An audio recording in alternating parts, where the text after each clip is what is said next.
उरणमध्ये कोळीवाडा परिसरातील स्वामीनारायण मंदिराच्या भूखंडाजवळ काही विद्यार्थ्यांनी संशयितांना पाहिलं। याच परिसरातला आढावा घेतला आमच्या प्रतिनिधी स्वाती नाईक यांनी।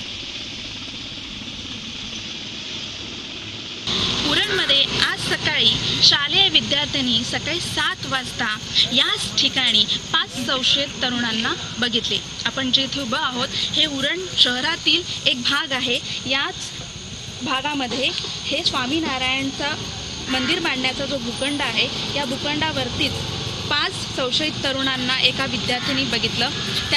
हे जे तरुण होते त्यांनी पठाणी पेहराव केला होता आणि त्यांची भाषाही त्याच प्रकारची होती।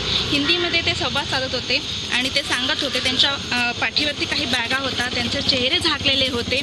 या निर्जनस्थळी थांबून त्यांनी दोन जण शाळेच्या दिशेने जातील आणि 2 जण ONGCच्या दिशेने जातील अशा प्रकारचं वक्तव्य केलं होतं आणि ते त्या विद्यार्थिनीने ऐकलं होतं। विद्यार्थ्यांच्या कानावर ते पडल्यानंतर विद्यार्थिनीने जाऊन शाळेमध्ये हा सर्व प्रकार सांगितला तात्काळ आपल्या शिक्षकांना आणि शिक्षकांनी तात्काळ शाळेचे जे अध्यक्ष आहेत त्यांना सांगून पोलिसांना ह्याने सूचित करण्यात आलं।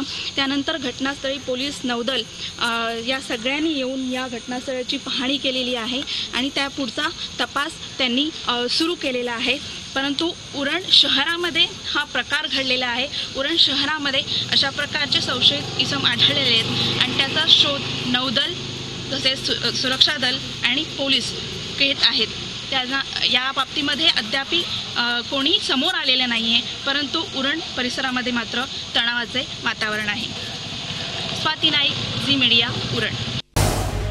झी 24 तास रहा एक पाऊल पुढे।